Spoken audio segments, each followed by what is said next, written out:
Jadi begini ceritanya. Ini cerita datang dari salah satu subscriber saya, namanya Mas Supri. Mas Supri ini salah seorang yang kerja di kandang ayam boiler. Dia tugasnya adalah jaga malam. Tapi karena dia sudah lama di situ dan ternyata kandang ayam boilernya itu bangkrut, maka dia keluarlah dari pekerjaan itu. Nah, sama temannya Mas Supri ini ditawari kerja jaga malam juga. Cuman kali ini gak jaga kandang ayam. Dia ditawarin kerja jaga rumah walet atau sarang burung walet. Lah, Mas Supri ini memang sebelumnya belum punya pengalaman kalau untuk menjaga sarang burung walet, karena dia pengalamannya di ayam boiler. Tapi karena dia butuh pekerjaan, ya udah, akhirnya pekerjaan itu diambil. Akhirnya dia dipertemukan dengan pemilik rumah sarang waletnya ini. Nah, Mas Supri diberitahu kalau Mas Supri itu nanti jaganya sendiri, ada ruangan khususnya di gedung itu. Tapi Mas Supri juga boleh ngajak teman atau saudara kalau pengen ikut nongkrong di situ. Yang penting tidak boleh terlalu berisik karena bisa mengganggu konsentrasi dari sarang burung walet. Nah, akhirnya Mas Supri ini terima pekerjaan itu dan dia mulai berangkat kerja esok harinya. Esok hari itu dia lihat tempat kerjanya, oh ini, tapi karena siang nggak usah dijaga, nggak apa-apa, Mas Supri bisa istirahat di rumah. Setelah malamnya, Mas Supri ini biasanya datang di antara jam 9 sampai jam setengah 10. Ternyata Mas Supri ini sudah lama, akhirnya kerja situ udah hampir 7 hari. Lah, dalam 7 hari itu suatu malam Mas Supri ngajak temennya karena pengen ngobrol-ngobrol sama Mas Supri. Ya udah, akhirnya diajak ke sarang burung walet itu.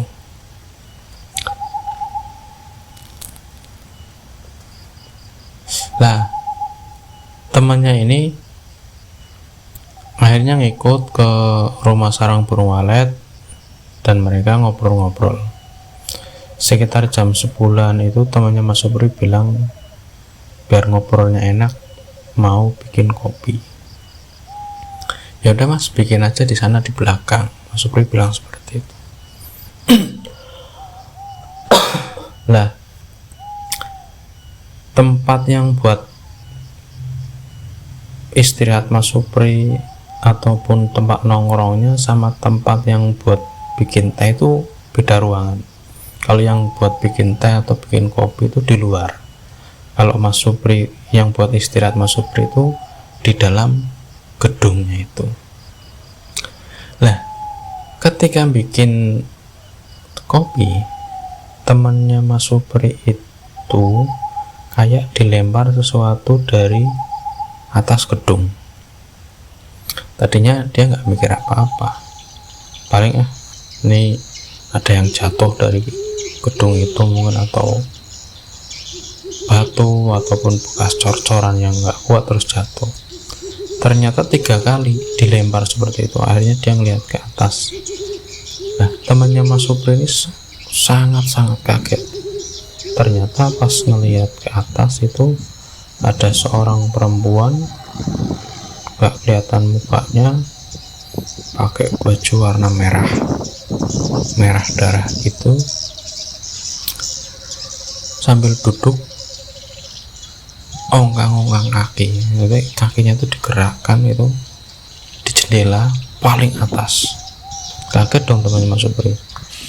Dia langsung ke tempatnya Mas Supri terus cerita, "Mas, jadi saya ngeliat makhluk pakai kain warna merah duduk di atas jendela itu, Mas." Mas Supri bilang, "Kamu jangan nakut-nakutin saya nggak gampang takut, karena saya udah lama kerja di jaga malam itu, sudah pengalaman, sudah lama, saya nggak pernah ngelihat yang seperti itu." "Iya Mas, tapi saya tadi ngelihat." Ya udah, akhirnya ya udahlah, anggap aja itu mungkin kamu lagi kepikiran atau takut, jadi akhirnya berimajinasi melihat seperti itu. Udah, akhirnya mereka ngobrol, tapi temannya Mas Supri ini tetap takut, akhirnya dia pulang. Nah, Mas Supri itu tetap jaga dong, karena itu udah tanggung jawabnya Mas Supri. Akhirnya Mas Supri tidur. Nah, pas lagi tidur itu Mas Supri kepikiran, karena sebenarnya Mas Supri itu selama kerja 7 malam tidur di situ itu emang sering dilempar batu seperti itu juga, tapi Mas Supri nggak begitu menggubris lah. Mikirnya Mas Supri itu mungkin ranting yang jatuh yang dibawa dari burung walet itu, atau mungkin biji-bijian buah yang dibawa sama burung walet itu, gitu aja. Setelah paginya Mas Supri ketemu sama Mas Yanto, terus cerita tentang kejadian semalam. Tapi Mas Yanto bilang, "Udah, nggak apa-apa, itu biasalah, namanya juga jaga malam, ada cerita-cerita kayak gitu tuh biasa." 2 malam kemudian, di malam ke-9 Mas Supri tidur di situ, Mas Supri juga merasakan hal aneh lagi. Jadi kayak ditimpuk pakai batu lagi, tapi pas banget di pintu yang biasa buat keluar masuk ke gedung itu. Udah, Mas Supri berusaha santai lah, nggak nanggepin, tidur lah Mas Supri ini.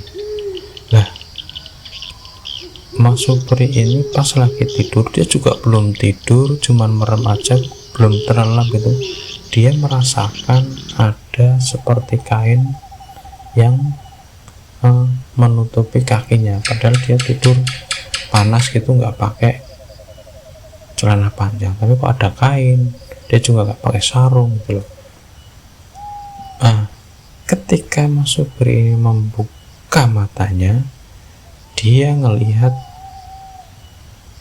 kain warna merah, tapi merahnya itu bukan karena merah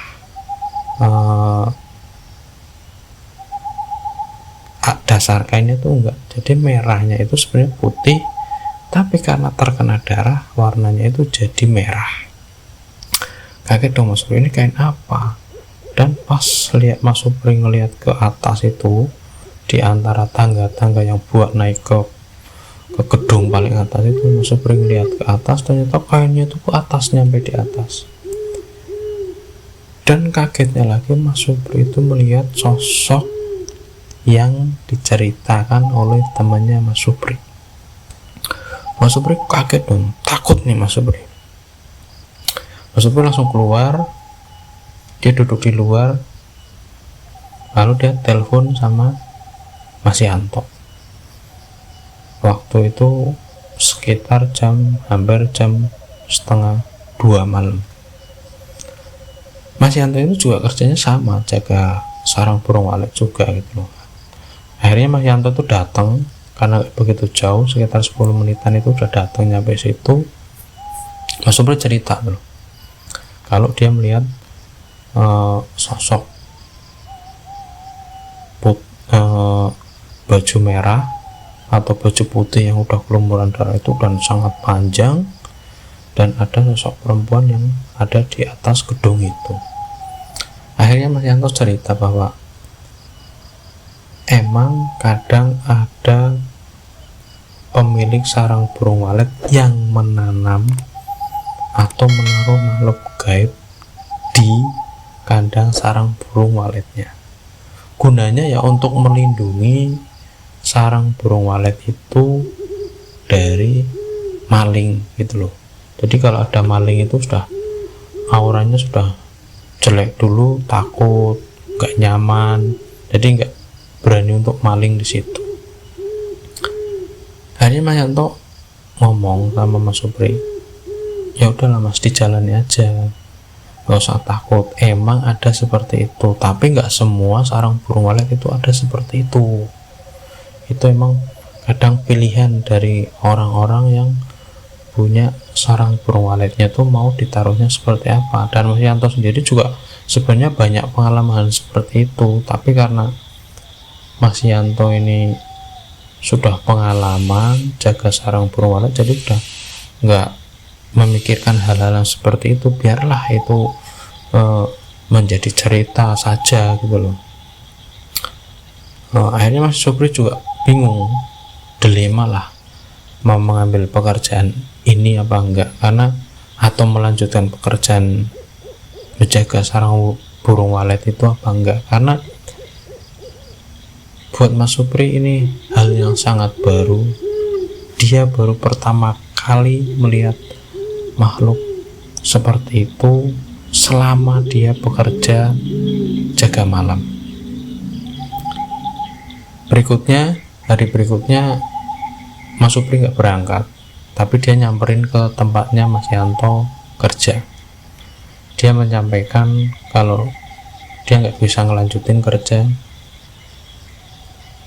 di sarang burung walet itu. Mas Yanto menyarankan untuk ngomong baik-baik sama sang pemiliknya, dan akhirnya ngomong sama pemiliknya kalau nggak bisa kerja lagi di situ. Juga pemilik sarang burung waletnya juga memahami. Akhirnya Mas Supri itu keluarlah dari pekerjaan itu dan mencari pekerjaan yang lain. Jadi menurut cerita Mas Yanto juga emang seperti itu. Ada beberapa di tempat sarang burung walet yang ditanam makhluk gaib, kadang juga ditanam keris, ditanam pring pedok agar untuk menjaga sarang burung walet itu. Jadi mungkin kalau ada teman-teman yang pernah melihat sesuatu di gedung sarang burung walet atau rumah walet itu, ya itulah emang ada gitu loh.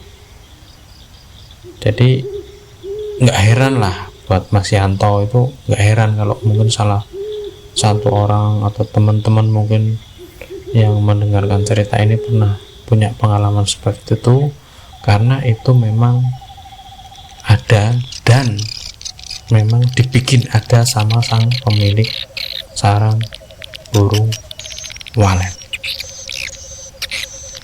Jadi begitulah ceritanya teman-teman, semoga bisa menghibur teman-teman semua.